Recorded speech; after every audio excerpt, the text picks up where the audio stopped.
David Amelech dit dans le Tehillim, Pekoudé Hashem Yisharim, Mesamech Lev. Les lois d'Hashem, les ordres d'Hashem, ils sont droits, Mesamech Lev réjouissent le cœur de l'homme. C'est-à-dire que quand l'homme étudie la Torah, il y a une simha particulière qui pénètre en lui.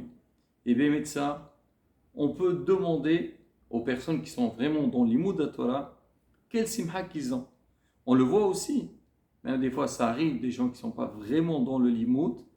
Alors, quand on leur parle, ils te disent, mais c'est pas possible. On sait pas, on a fait un cours de Torah, on a fini le cours, on est très bien. Moi, je me rappelle, une fois, quand j'étais à la yeshiva, il y avait un jeune, il est venu à la yeshiva, et le rabbi m'avait demandé d'étudier avec lui. On a étudié, bon, j'ai fait quelque chose, bien sûr, à sa portée. Le lendemain, il est venu me voir, il m'a dit, mais c'est extraordinaire.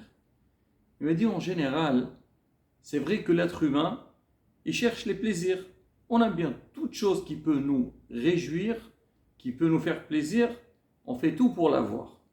Il dit, en règle générale, on aime bien aller dans les soirées, dans les fêtes, et ainsi de suite.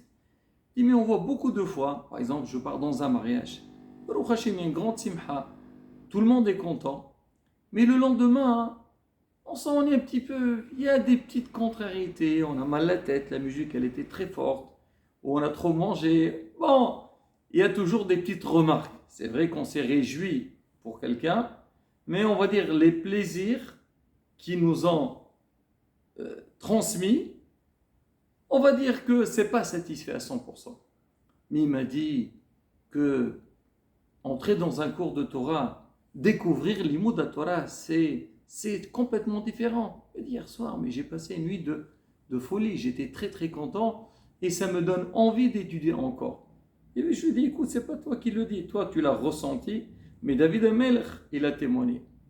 Alors Rabotai, c'est la raison pour laquelle que le Shulchan Aruch il dit que le jour de Tsh'a B'Av, on n'a pas le droit d'étudier la Torah. On le sait bien que Tsh'a B'Av, c'est une journée de deuil. On espère, Bezrat Hashem, qu'on aura la Géoula, ça sera transformé en une journée de simha, de joie, de fête. Mais pour le moment, on attend la délivrance. Alors c'est pour ça que le Shulchan Aruch nous interdit d'étudier la Torah le jour de Tsh'a B'Av. Mais quoi, on va rester sans étudier? Mais il continue, il dit, mais on peut quand même étudier des passages dans lesquels on parle de la destruction du temple. Et ça ne manque pas. Les Gemarot, il y a beaucoup de passages dans les Gemarot qui parlent de l'histoire de la destruction du temple, les événements qui se sont déroulés. Il y a aussi les halachot, de Avilut, de deuil. Il y a des midrashim, midrash Echa, Eyov. Ça ne manque pas. Mais l'homme, halachot aussi. Il y a beaucoup d'halachot à connaître. Et donc, on ne peut pas se permettre le jour de Tsh'a B'Av de dire, écoute, bon, on est dispensé de mots de Torah, alors on ne va pas étudier. Non, il y a, justement, il faut étudier. Et de notre côté aussi, il faut s'informer, savoir ce qui s'est passé dans le passé. Si on ne sait pas, si on ne vit pas ces moments-là, jamais on prendra, comme on est en considération, la gravité de cette journée-là. Et Baruch Hashem, on va faire profiter tout le monde de ça. Je sais qu'il y a des cours partout aujourd'hui, Baruch Hashem, mais des fois on est à la maison, on a envie d'écouter. Alors, on a mis sur le commentaire de cette vidéo.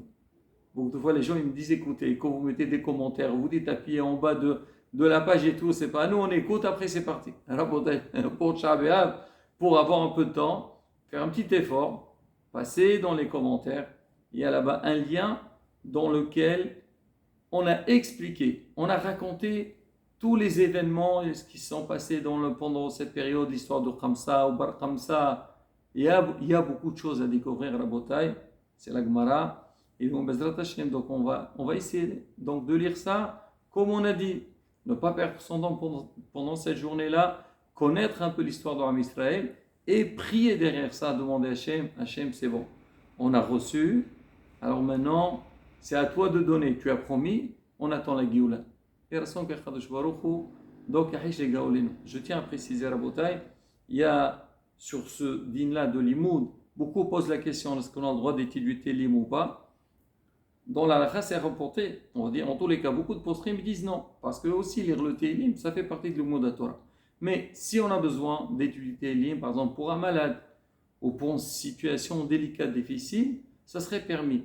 Parce que quand on va lire ce Tehillim-là, on ne va pas le lire, on va dire pour le plaisir, plutôt non, c'est une demande de Shbaruch. On est en train de prier, donc pour ça, beaucoup de postrim qui permettent. רצון שנתבשר בשורות טובות ונזכה לגאולה השלמה במהרה בימינו, אמן כרצון, צום קל בעזרת השם.